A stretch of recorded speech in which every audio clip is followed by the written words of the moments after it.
జగన్మోహన్ రెడ్డి ఒక ఓన్లీ ఎమ్మెల్యేనా? పోనీ ఆయనకు ప్రతిపక్ష నేత హోదా లేదు, నేను ఒప్పుకుంటా. మీరు ఇవ్వడం లేదు 10% అనే నిబంధన పెడతాం, అది వేరే డిబేట్. కానీ నేను ఒక పక్ష నేత కదా, ప్రధాన ప్రతిపక్ష నేత కాకపోవచ్చు, statutory leader of the opposition మీరు గుర్తింపు ఇవ్వడం లేదు. కానీ is leader of a party కదా, other than that of government. మరి ఆయన సాధారణ ఎమ్మెల్యే ఎట్లయితాడు? ఒక పక్ష నేతగా నీకు అవకాశం ఇస్తాను అన్నాడు స్పీకర్. ఒక పక్ష నేత అన్నది కదా. ప్రతి గ్రూప్కు ప్రతి పార్టీకి ఒక ఫ్లోర్ లీడర్ ఉంటాడు.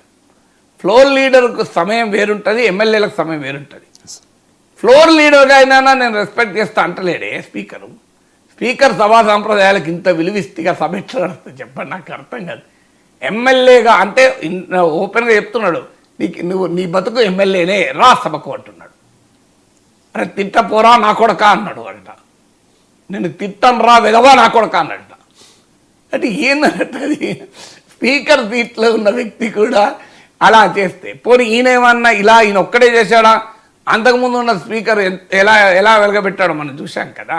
ఆయనైతే స్వయాన చంద్రబాబు నాయుడు క్యాబినెట్లో మంత్రిగా కూడా పనిచేశాడు కదా, తమ్మినేని సీతారాం. కానీ ఆయన ఎంత ఘోరంగా మాట్లాడేవాడు. జగన్మోహన్ రెడ్డి ఆ ప్రేమాభిమానాలు పొందటానికి ఏ స్థాయికి దిగజారే స్పీకర్ పదవిలో ఉన్న వ్యక్తి కూడా మాట్లాడాడు కదా.